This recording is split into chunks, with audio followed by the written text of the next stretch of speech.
Okay, you're all set. Thanks, Mike. Hi, everyone. This is Mike Dolly. This is a meeting of the Sleepy Hollow Local Development Corp. The date's April 12th. Call a meeting to order. First, we'll take roll. Can the directors announce themselves? Anthony Scarpati. Ken Ray. Teresa Esty. Great, thanks. And the staff that's on? Anthony Giaccio's on. Joan Bucci's on. Dan Breyer. Michael Great. Curdy. And Mike Curdy from Harris Beach. Great. Okay, thanks. We've got the minutes from March 22nd. Any questions, changes, comments? Otherwise, I'll ask for a motion to approve those. Motion to approve the minutes from the last meeting? Unless there are Second. questions. Okay, sorry. Second, okay, all those in favor say aye. Aye. Aye. Aye. Aye. Minutes are approved. Moving on to expenditures. We've got total of 55, 768, 17. I had a couple questions. First of all, Rue, this is really to Dan. Rue, are we continuing to pay Rue as we're shut down from Phil, Dan?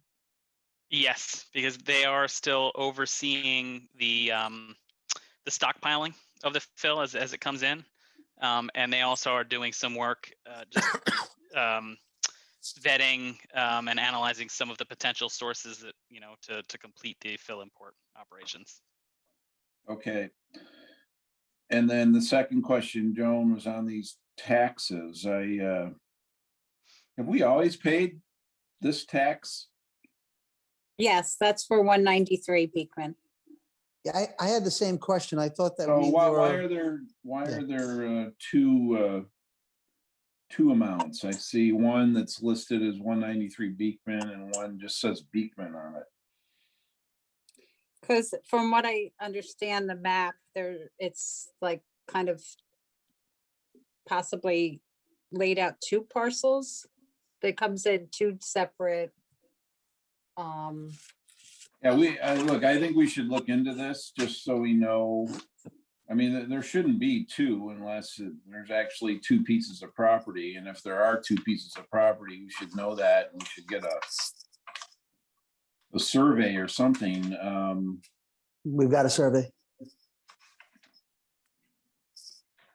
Do we Okay. have one? I think we do, right? Anthony, didn't we get a survey when we did We did. purchase? Yeah, okay. Thought we did. And what But- did it show? If it's Giacchio, he can answer. Otherwise, I don't recall. I'd have to look into it. The village also pays a similar tax to Metro North. So. But is that No, to- this isn't Metro North. This No. is Town of this is Mount property Pleasant. tax. That's probably that's the sewer. yeah, water sewer. Yeah. We'll look into it. I'll look into it with Joe. So Anthony, we have no means, whether it's one or two, but we have to pay. Yeah. I know we had some taxes where we were kind of interim holder and we had to pay something that we wouldn't normally pay after we were fully owning in the period that was appropriate. But the water sewer assessment continues even though we're That's not correct. operating. Yes. Okay. Yeah, but that's you. not this town tax. So there's two town taxes here. You'll look into that, okay, Anthony and Joan, and just confirm why there's two bills here. I also Yes, see a valuation on here, a full value estimated. I know that's really not that relevant, but they're valuing it at 3.2 million. I don't know where that number comes from. And then the full value estimate on the other piece is 901,000. So That This is sounds re- like the east parcel is one and the UAW building's the other. That's what that sounds like. Okay, so we pay town tax on the east parcel. Yeah, we'll look into it. Okay, good. Those were my questions. Any other questions? Otherwise, I would ask. Mike, this is Mike Curdy. Just one thing to bring up. Joan and Dan Breyer asked me to bring this up. There are two expenses on the Excel spreadsheet that are one-time expenses. They're both for Metro North. One is for the viaduct application fee to get the permit of $2,000. And then the second one is for the force account for the flagman that Dan spoke about at our last meeting for $14,400. Oh, yeah, thanks. I knew what those were, but that's good for the rest of the group to know.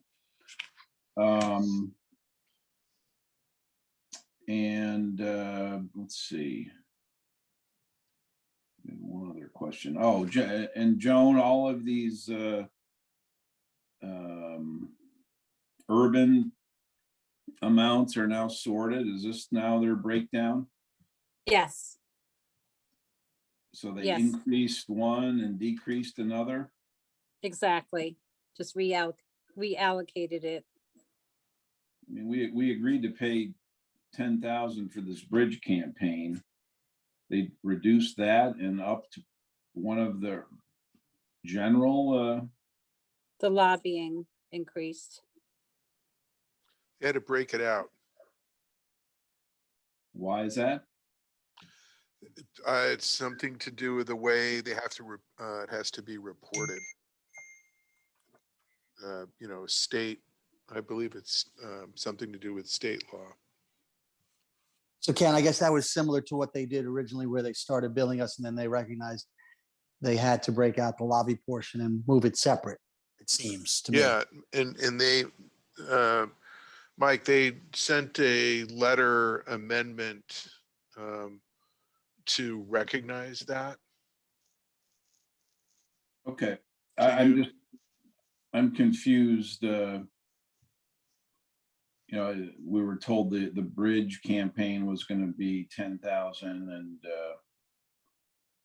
and now it's 8. So, all right, I can appreciate why they have to break things down, but it's still, I haven't talked to them, so I'd like to understand that more next time we have a chat. Anyway, with that, any other questions? If not, can I get a motion to approve the 55,768.17? So moved. Second. All those in favor say aye. Aye. Aye. Aye. Great, thanks. Moving along, we don't have any resolutions today, so with that, I think we'll move on to you, Dan. Can you give us any updates you have? I can. So actually some really, really good news on the fill import.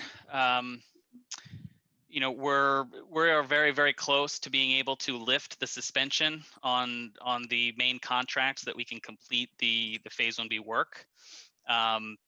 Since we shut down in January, we've imported or stockpiled rather a little over 11,000 cubic yards as of last Friday. We've got Durante finishing up a pile this week that'll bring us closer to 13,000. And they've got another 5,000 or 6,000 cubic yard pile that we hope to start importing at some point next week. Additionally, a source in Yonkers has about 10,000 cubic yards that we're just waiting for the geotech results to come back on, as well as a source in Valhalla that's got 800,000 cubic yards that just needs geotechnical testing on it. So all the fill that we need to, which is really only about 20,000 cubic yards, is out there, and we just need to, get it to the site. So within the next week or so, we'll be at the point where we'll probably be able to restart the phase 1B and continue placing in the surcharge area to wrap up the phase 1B portion of the project by early to mid-May, if all things go well. So that's it as far as phase 1B. Dan, will that reduce our carry costs like with Rue and some other things that are continue to be ongoing? Um, well, yes, it will in the sense that the costs that are being incurred on a weekly basis to analyze potential sources of fill, the calls with Josh Ford, those things will essentially go away. Right. And then once we open up phase 1B, we're dealing pretty much with costs that have already been allocated. The balance of the contract for phase 1B, the balance of the contract for WSP to continue inspecting the work, and probably just a small amount for Rue to continue tracking and doing the environmental reports that they do on a weekly basis. So the costs will come down slightly, but I think the costs remaining for phase 1B have already been worked into our budgets. Great. Thank you. All right, so for phase 2, WSP, they're finalizing the Clomer analysis that they've been working on and starting to pull together the actual application that'll go to FEMA to start that the formal process. As a result of that, we're going to be able to reduce the base flood elevation, which was 17 feet, to about 13 feet, which is a reduction of 4 feet. So that applies also. We were originally designing to a finished floor elevation of approximately 19 for the DPW. That will lower as well to 15. And again, this results in just a lesser amount of total fill, a slightly shorter settlement period, to the phase 1B project, and some general cost savings throughout that phase as well, phase 2. In addition to that, they're also beginning work on pulling together 30% plans and construction cost estimates for all the roadway, drainage, and site civil work, things that'll be necessary to start the site plan approval process, for which we're aiming for a May submission to the planning board. And along that line, I sent earlier today, just for everyone's review, a draft letter to the planning board that's essentially requesting an expedited review and approval process, to help us through and to help us meet our construction, timeline towards the end of this year. Any questions on that? Okay. Nope, that's great. So as far as the viaduct, you saw there were the couple of expenses for, related to the force account and the permit. The Metro North legal review was wrapped up a couple weeks ago. The contractor forwarded all the signed documents to Metro North for execution, and the LDC forwarded the checks for the entry permit and the force account. So all we're waiting for is to receive the fully executed documents back from Metro North, so that we can get a flagman ready, and actually physically schedule the work. So we've been reaching out every couple of days to the folks at Metro North to just see when we might expect that completed permit back, and are hoping that we can hopefully have something this week so we can start scheduling the actual physical work for the viaduct for the week following. Either way, it's as soon as we do hear back from Metro North, it'll be about 2 to 3 weeks from start to finish on the project, on the temporary shoring work. Great. And then additionally with the viaduct, I also sent a proposal that WSP put together related to the demolition of the viaduct, which will be the next project once the viaduct is temporarily shored up. And just a brief recap, this covers an update to the existing demo plans, coordination with Metro North, and review of those plans, as well as help obtaining a force account for that work, as well as assembling all the bidding documents, assisting with advertisement, opening, analysis, and award of the contract. So everything we need to do to get a contractor on board to take the viaduct down at within the next several months. And where does that stand, Dan? The RFP for the tear down? well, the WSP, the proposal that I sent around. This would cover the preparation of that? Correct. Okay, got it. Yeah, so nothing has been actually started yet. So we're gonna need a resolution on this, right, Mike Curdy? We can probably do that next time, I guess, but Yes. anybody, is that okay, Dan, if we do it? No, absolutely. Meeting? Any questions or concerns about this proposal from WSP? It seems reasonable. No? Okay. Anything else, Dan? No, that's the recap.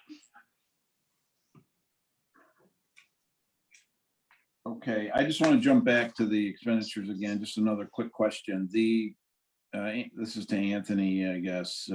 Is this the only, we don't pay village tax, do we? And we don't pay school tax, right? Correct. This is the only, Yeah. only one we pay, okay. Yeah, you may recall they had assessed the east parcel and the UAW building way high the first year, and then we got it reduced dramatically. Those are the two. Joan sent me the spreadsheet. Those are the two different parcels. The east parcel is one and the UAW is the other. Okay, And that's typical what we've been paying every year. got it. And then the only thing I just ask is maybe you can work with Mike Curdy on bucketing these expenses here. It just seems like some of these costs might be able to be moved into the signature account, right? Can you just, Mike Curdy, can you just work with Dan on that and make sure Sure. we've got everything going into the signature account that can go in there? No problem. That'd be great, thanks. Yeah. Okay. Great, well, with that, I'd ask for a motion to go into exec session to discuss some contract negotiations.